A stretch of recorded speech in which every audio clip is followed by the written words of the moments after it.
อาคาเมื่อสงคาเมื่อสูงพี่น้องคนเมืองใต้อาคากูก็กูเศร้ากูที่กูตั้งเลยครับเนาะ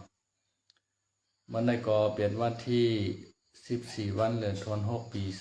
2526นะครับเนาะพบทบซ้อมข่าวใจคำเหลาในข่าวยามกลางค่ำนะครับเนาะคำในก็ใครมาละเลยลองเกี่ยวกับลองเงินลองต้องนะครับเนาะไผมีเงินก็เป็นเจ้าไผมีเขาก็เปลี่ยนขุนความปูหมอนนายาเฮาคาว่าไว้ค่ะเนาะตั้งเมืองไทยในไหนมีเมปาก้อนหนึ่งในค่ะเนาะก็ซื้อที่ตาสามไว้ในค่ะเนาะกำในตาสามไว้นั้นซ้ำถูกไว้หนึ่งในค่ะเนาะคำอันตั้งซื้อนั้นในก็เฮาคาก็เลยลาดมายาวกำหนึ่งค่ะเนาะก้อยกามันไปถึงที่ยอดฮอดที่ปลายในค่ะเนาะ เมื่อเร็วก็ข่าวอันนั้นก็เป็นลือหลังกว่าในเมืองไทยเตวะในค่ะเนาะกำในเมปาในกาซื้อหวยค่ะเนาะอำนั้นก็ที่ในค่ะเนาะหวย6โตค่ะเนาะปอเข้าตั้ง6โตได้เตไลเงิน6ล้านในค่ะนะ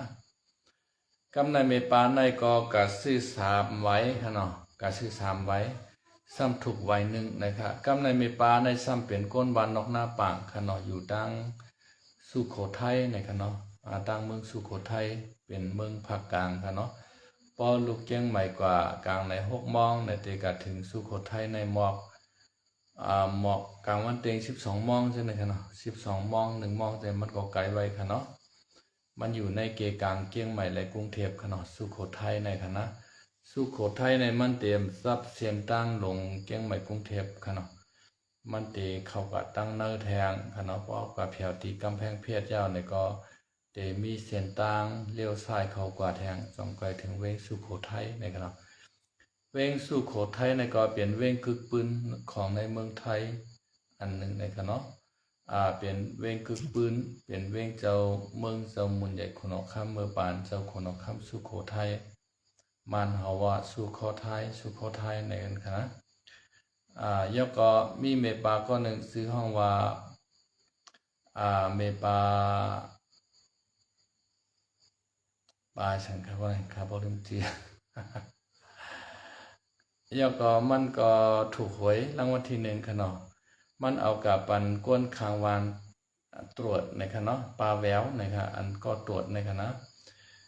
มันก็ป้อหมดตรวจหวยนั่นค่ะเนาะเป็นก้นเทาค่ะนะแล้วก็ปลาขยันนะครับชื่อมันว่าปลาขยัน40ก็ลืมนาเย้าค่ะเนาะ50ก็ลืมหลังเฮาค่ะในก่อมปกติค่ะเนาะกำในปลาขยันในมันเป็นกามไทยค่ะเนาะป้องว่าปลาไก่นั่นขนาดนะขยันในมันไก่เหตุการณ์ค่ะเนาะปลาขยันในก็เป็นก้นหาเจ้ากินคำเป็นก้น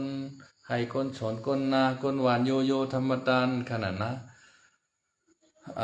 ลองตรวจเส้หวยในออนไลน์ออนลีจะได้มันก็สัมหมอนั่นค่ะเนาะกว่าเส้ปลาแววในค่ะเนาะปลาแววตรวจในค่ะเนาะปลาแววตรวจหวยยาวในก็หมายความว่าในปลาขยันในถูกหวยรางวัลที่1ดีใจหนาในก็กวาดกันครับตบหลังกันเปิกในก็กำในว่ากับว่ามากกำในไว้หวยในก็เอาไว้กันในหน้าเมื่อพวกเขาจ่องไก่ป้ากันกล่าวว่ากัดทุกเอาหวย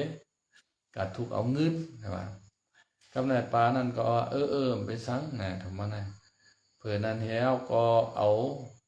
หวยในกว่าขนาดปลานั่นก็ขึ้นมือกว่าเผื่อมือกว่ายาวในเจ้าหนังมือพวกซ้ำขึ้นปอกมานะครับเผื่อปอกมาว่าอันตรวจตรวยว่ามันถูกเข้ามาในว่ามันถูกในกำในมันก็เอาโน้ตที่เอาปืนลงกันในกวยยุกยักในครับเนาะกวยขายากนะครับว่าก็ไม่กำในเผื่อมาซอกด้วยเนี่ยมันถูกในว่ากำในมันเปลี่ยนตัวนั้นว่าเนี่ยมันก็ตวงตัวไว้ดีค่ะเนาะกำในก้นขายหวยนั่นก็มันก็เลยไถไว้ค่ะเนาะไถไว้เพียงหวยมันน่ะปลาแห้งนะครับปลาแห้งนี่ก็ไถไว้มีปลาอยู่ค่ะอันถูกรางวัลที่1ในค่ะนะ 173770ในกอมหัวเนาะ173770อ่ะค่ากอมต้องดีหวยรางวัลที่1ปัดป่วนในคันนะเบอร์ปัดวันที่1วัน6เดือนปี2526ในคันเนาะกำในอันอาเหลืองอาเลคันเนาะค่า2ก็โผเมในก็มือเตจ้าได้โผในคันเนาะอังในใจเขาได้อังเดลักเอาหวยอันในกาถูกเอาก็เหลียวเฮาคือกอมฮู้คันนะกำในปาในกอมย่อมขนมปาในกอว่าหวยก็มีหลายหัวเอา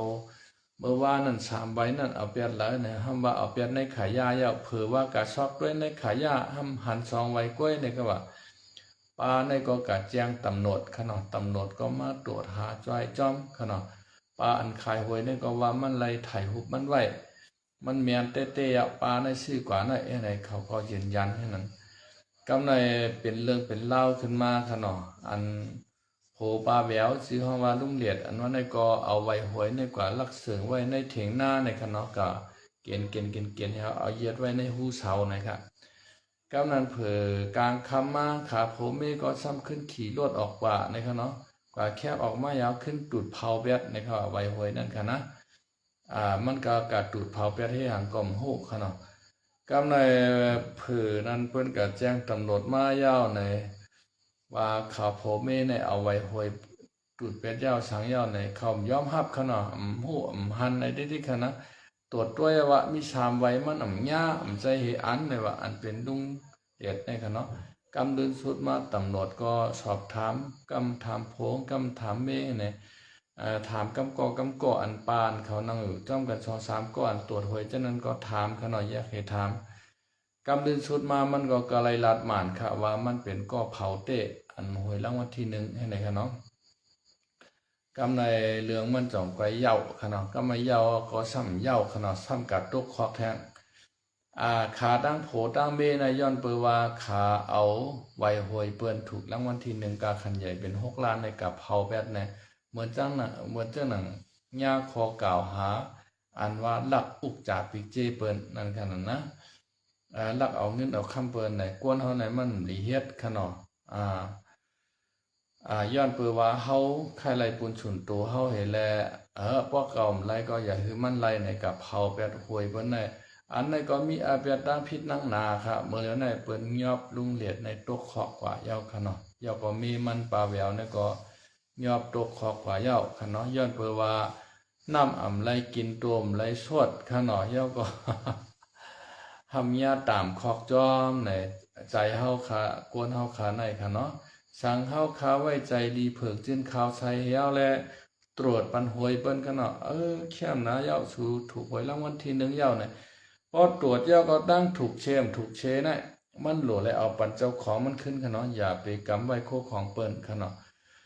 ถูกก็เย้าถูกก็เย้าให้ตรวจด้วยดีๆงามๆเพราะว่าถูกเย้าเนี่ยก็เอาปันเปิ้นขึ้นค่ะเนาะเดี๋ยวก็อยู่ที่เปิ้นไข่ปันเฮาก็มันแต่พอเปิ้นไหลขึ้นไหวหวยกับทุกเงินมาเนี่ยเปิ้นติปันเฮาก็คือในอยู่ที่เปิ้นน่ะเฮามีสิทธิ์ตัดเตกาเอาของเปิ้นก้อยกาพอไข่ไหลเนี่ยก็ย้อนสุถูกหวยนำหนำม้อมอย่างเก่าเฮกันนั่นก็นายแล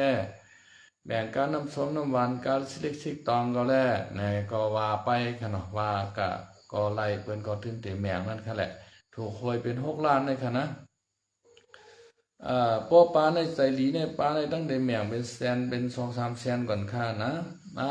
มันต่ำกลางหมื่นค่ะหวยเป็น6 ล้านเนี่ยป้อว่ามันไรค่ะนะยาวก็ป้อว่าอ่อนเอาปลาในกาที่กองสลากกินแมงรัฐบาลนั่นค่ะนะอันที่หวยนั่นกาทุกเอาเงินรางวัลมาในปลาในตื้นเต็มแมงเขาต่ำกลางหมื่นเขาวันได้เงินได้เป็น6 ล้านขนาดเนาะมันต่ำกาหมื่นหมื่นในก็พอเหตุการณ์ในก็เปลี่ยนเรือนนะค่ะนะพอเหตุการณ์มัน300ไล่เรือนก็พันเองก่อนค่ะลูกในเฮาไรเงิน10,000ในก็เฮาก็จมหนาว่านะสังเกตว่าเฮามีใจดีในทำเอาเปลี่ยนใจรอบผ้าใส่อีกมิสลิยาใส่สิติขี้เหนียวใส่สิเกเฮตาให้แลก็ในเผาแบบหวยเปิ้นค่ะเนาะเผาเหย้าเนี่ยเหย้าค่ะนะตำรวจเมืองไทยในเปิ้นจ้าแขนน่ะเปิ้นตรวจทันในกูตีกูตั้ง กองมองจรก็เปิ้นมีค่ะเนาะมือปานั้นมาซื้อหวยก็มีมือปานั้นขึ้นออกมือกะก็มีเนี่ยก็ไม่กำลึงสุดมาเปิ้นกดทัดกะกดทัดมาในลุงเหลียดและปลาแววในไรลาดรองเตะอันเป็นเตะมันค่ะนะลาดมันเป็นเตะนั่นแล้วค่ะก็เนี่ยเปิ้นก็เอาขาโผมีกับตกขอกเหย้ากำได้ผู้อ่านข่าวเขาว่าผู้นักข่าวเขาว่าป้าขยันในจ่องได้มีส่วนรายอยู่5รางวัลที่1 6 ล้านนายเนี่ยว่าถามกว่าอันผู้เจ้าของหวยนี่กันเนาะรายอยู่ในว่าก้อยกะว่าเตไลป้าทนายเหกะขึ้นดุ้มขึ้นศาลก่อนเพราะว่าศาลเตียบตัดมาในก็ให้ปันในก็เพราะว่าหลักฐานมันเป็นปอเขาก็ติมอบปันอยู่นะมันก็ขั้นตอนมันก็หยาบแววค่ะนะอันตัดเตไรเงินน่ะแต่ว่ารายได้รายในนอนอยู่มันต้องใจข้าวยามนั่นขนาดเนาะต้องป้าทนายความเหกว่าดำเนินการกูจึกกูเมียวการยื่นเอกสารในศาลในรุมในใจแทนก่อนมันได้ผ่านในกล่อมใจง่ายๆค่ะเนาะก้อยกาง่ายเฉยต้าในก็หลุกคัดใจค่ะเงินเป็น6 ล้านค่ะเนาะเขาขายเหตุการณ์มาต้องสู่ด้านจัดในมันมีอย่าไปว่า6 ล้าน1 ล้านได้จำไปหันขนาดนะมันเป็นจังไหนปลาในก็มันเตไรอยู่ในขวัญนะเขาขาก็ยินจมจอมเพราะว่ามันไรขนาดปลาขยันเนี่ยก้นดีก็ผีจอมจอยขนาดก้นหายก็เพียวกว่านั่นขนาดนะกวนเขาขาได้เนี่ยเขาขาโหลไรไว้ใจดีใจเมียเทหมอจอยแถมเปิ้นอย่าไปสิเกเฮตาเปิ้น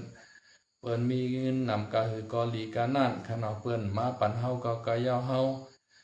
เฮาเฮ็ดมาไหลหมอกกันได้เนี่ยก็เฮาก็เป่งป้อเอาที่เฮาเฮ็ดเปลี่ยนไหลมาขนาดมาก็มากวนมีเงินเยามีความสุขเนี่ยก็มีขนาดกับสังไรมีเงินเยามีความสุขเนี่ยพอมีเงินมีคำเอาเนี่ยก็โผเมกันก็จังนอกใจกันโผก็จังกะเรียนเมน้อยเมก็จังกะเรียนโผน้อยให้ไหนมีเงินมีคำนำมาเย้าก็ก้นตาหันเงินคำก็เข้ามาขนาดพอก็เอามันในเก่าเตลัยศักษาเก่าเตลัยมีเงินมีคำให้ไหนไม่ยิ่งก็ใครไหลโผน้อยมากวนใจก็ใครไหลเมน้อยมายอดเปิดเงินยอดเปิดคำป้อมบอดทิ้งโตทิ้งใจในจางลูกปล่อยจอมเงินคำในขนาดเหมือนจะหนังลุงเหลียดขาโพเมก็อะไรว่าลู่เหลียวกวายจอมเงินคำก็เองกับค่ะก็เปว่าเจ้าเก่านั่นมีสติมีวิริยะมีญาณปัญญาเทียบตัดว่าอันไรผิดอันไรถูกมีแต่ใส่ล้อพาตอสามโมหามานะเอกสารมิสริยะใจขี้ถี่ขี้เหนียวใจขี้เกเฮตาเปิ้นโอปาขยันในมามีหรือเขาเนี่ยเขาห้ามเก็บไข่ลักเอาหวยอันแน่กว่าถูกเอาห้างกล้วยเขานั่นขนาดเนาะมันเป็นร้ายเมืองไทยในกันเนาะมันเป็นนั้นฉันเชื่อว่าเขาไว้ใจน้ำใจลีชีใจเมียเหตุจ้อยแถมปลาขยันในไหลหวยมา6 ล้านก็ในจึงปลานั้นตื่นเตะปันการตอบแทนมันเนนวันขนาดเขาขาเป็นก้นมนเป็นหางมา1 โจ 1 จานได้ในก็อำยัดก็อย่าปีเอาซุ่มอาล่างในวันเหมือนในก็ข้าใจคำเหล่าเตมาตรงตักพี่น้องขมกกนายนึงในให้พี่น้องข้าอยู่ดีกินหวานเหตุการณ์ขึ้นใหญ่ไม่ชงเสกำค้าไม่ชงค่ะ